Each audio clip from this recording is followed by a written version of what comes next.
Hi, welcome back to another daily lore reaction.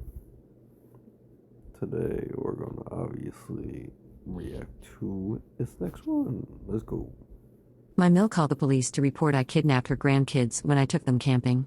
When they arrived, she demanded they arrest me. I handed the officers my phone showing her exact location, a spa resort I'd booked for her birthday weekend. Her face of shock as the officers started laughing still replays in my mind. When I married James, Oh, shit. It's okay. Just listen to that. It sounds fucking hilarious. My god, that's just the police officers laughing. Oh my god. That's just that's on a different level of funny. Uh, can imagine. So you call the police officers and they come and you show them evidence and then they start laughing. The grandmother is going to be so mad. 3 years ago, I knew his mother Rachel would be a challenge. As the only child of demanding parents, James had learned to navigate her controlling nature by simply giving in. But I wasn't raised that way, and I certainly wasn't going to let her micromanage my parenting once our twins were. Like I said before, I'm trying to make less noise, but it's very hard. I don't know why.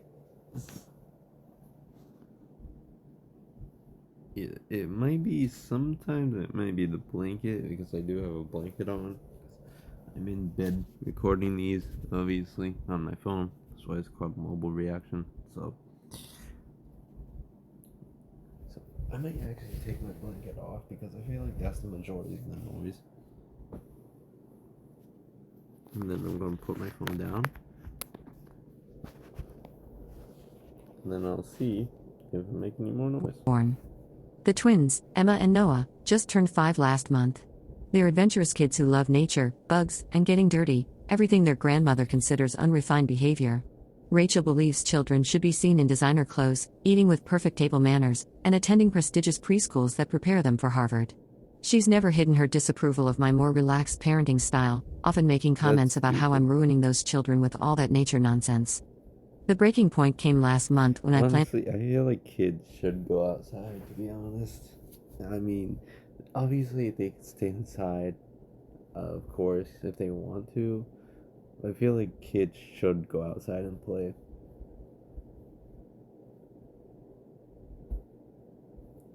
For at least a couple hours, of course. They should go outside and play.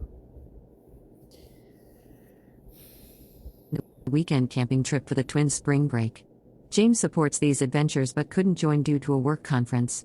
Rachel immediately inserted herself into the situation, calling it irresponsible to drag those babies into the wilderness without proper supervision. She suggested instead that the twins stay with her while I do something more appropriate for young mothers, like visiting a spa. I firmly but politely declined, explaining that I'd been camping since I was their age and had extensive experience.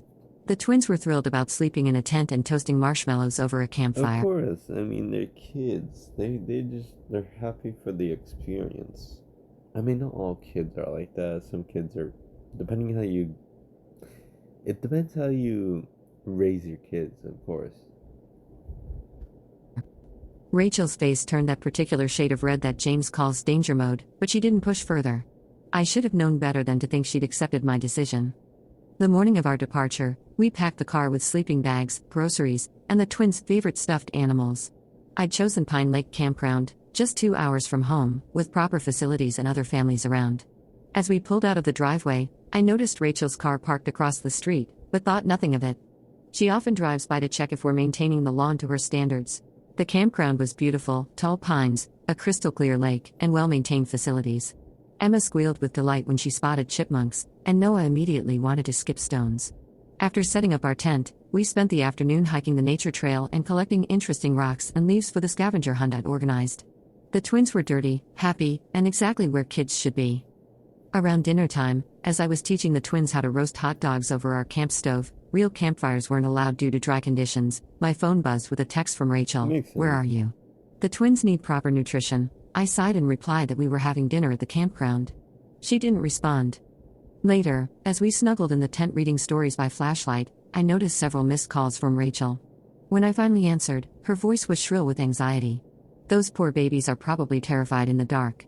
Have you even fed them properly? What if wild animals attack? I don't under. I mean, I know in her own way she is trying to help, but my God, you parented your way. Let somebody else parent their way.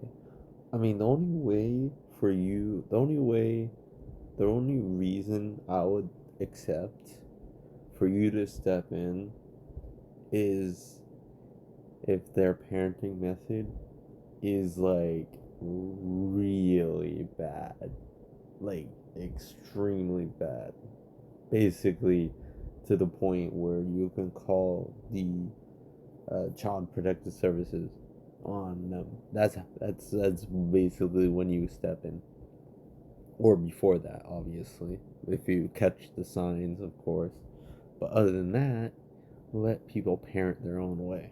Of course, their way might not align with you. That's fine.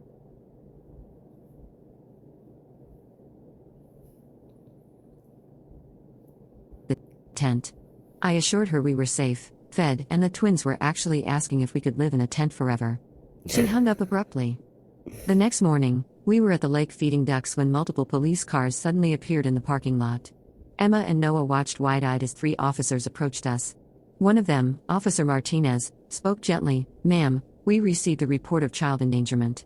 You're Mrs. Sarah Caldwell?" My stomach dropped. Of course. Oh my Yes, I'm God. their mother. This is probably about our camping trip? Officer Martinez nodded. We got a call from a grandmother claiming you kidnapped her grandchildren and were holding them in dangerous conditions. She seemed genuinely distressed. I felt that familiar mix of anger and embarrassment that only Rachel could provoke. Officer, my children are happy, safe, and on a planned camping trip. Their grandmother disapproves of my parenting style. Just then, Rachel's car screeched into the parking lot. She practically fell out in her panic, wearing expensive athleisure and looking completely out of place among the casual campers. "Thank God you found them," she cried dramatically. "These poor babies have been kidnapped. Arrest this woman immediately. She's Kidnapped by their own mother? That makes no sense. How can you say that? Like, seriously. There's no, like, it would make sense if there was some sort of, you know, custody thing and then she's running off with her kids, or, you know, she's something like that, basically. But it just not makes fit no to care for sense. them." Emma and Noah, confused and frightened by their grandmother's histrionics, clung to my legs. The officers looked between us, one raising an eyebrow skeptically. Officer Martinez spoke carefully. "Ma'am, these children appear healthy, happy, and well cared for. And Mrs. Caldwell has provided identification proving she's their mother. What exactly makes you think they've been kidnapped?" Rachel's eyes widened as she realized her plan wasn't working. She took them without my permission. She's exposing them to wild animals and probably not feeding them proper food. She lets them get dirty and teaches them to be savages. The other officers exchanged glances, clearly unimpressed by her reasoning. "Did she have legal custody to take these children?" Officer Martinez asked. Rachel sputtered, "Well, yes, but did your son, their father, approve of this trip?" Another officer interjected. "Yes, but he doesn't understand how irresponsible. Are the children being abused or neglected in any way?" By now, Rachel's face had turned an unflattering purple. She knew she was losing but couldn't back down. "Just look at them. Their clothes are covered in dirt, their hair is messy, and I bet they haven't had a proper vegetable since yesterday."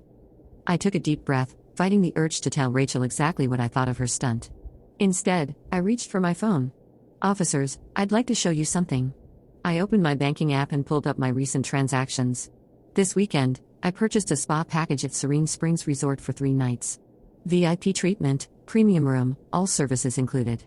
I booked it as a birthday gift for Rachel. Her birthday was yesterday. Rachel's mouth fell open.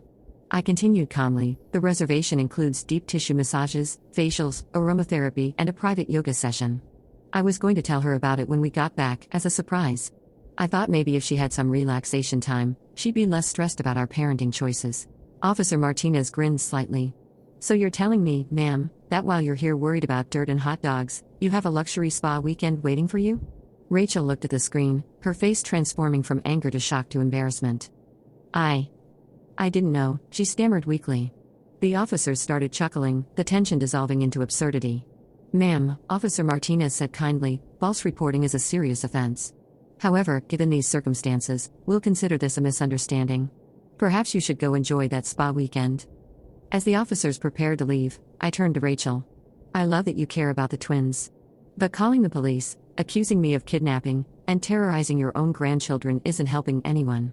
We're doing fine, and the kids are learning valuable life skills. The spa is paid for, non-refundable, and check-in is still available until 8 p.m. Rachel stood there, deflated. One of the younger officers approached her gently. Ma'am, my grandmother was a lot like you. Always worried, always trying to protect us. But the day she let go and trusted my parents was the day we all started having better relationships. Maybe give it a try? After the police left, Emma tugged my hand. I mean, Mama? true, honestly. It is true. Just let them be their own parents. I mean, you're a grandparent. You could be their grandparent. If you have them for a weekend or whatever, you could do whatever it is that you would normally do, or tweak it a little bit, obviously.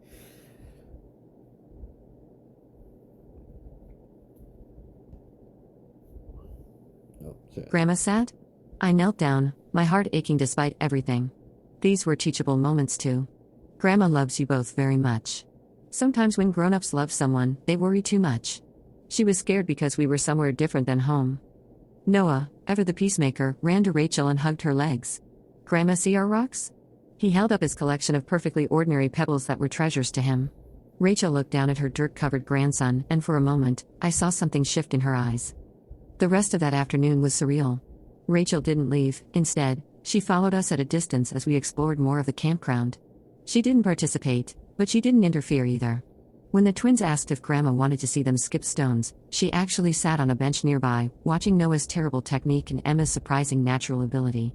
That evening, as we roasted marshmallows and made s'mores, Rachel approached our campfire.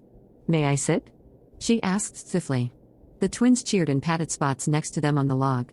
We spent an hour sharing chocolate-covered graham crackers, and I caught Rachel smiling, genuinely smiling, as Noah got marshmallow all over his face and Emma tried to catch fireflies.